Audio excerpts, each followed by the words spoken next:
We need to move these 20 pallets by noon. Use the forklift for the top rows. Should we stack them 3 high? Yes, maximize the space.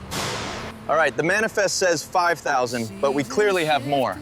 Let's do a recount on this pallet here.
Welcome to the Liquid Processing Center, where our state-of-the-art machinery processes over 1,000 coconuts an hour with sterile precision.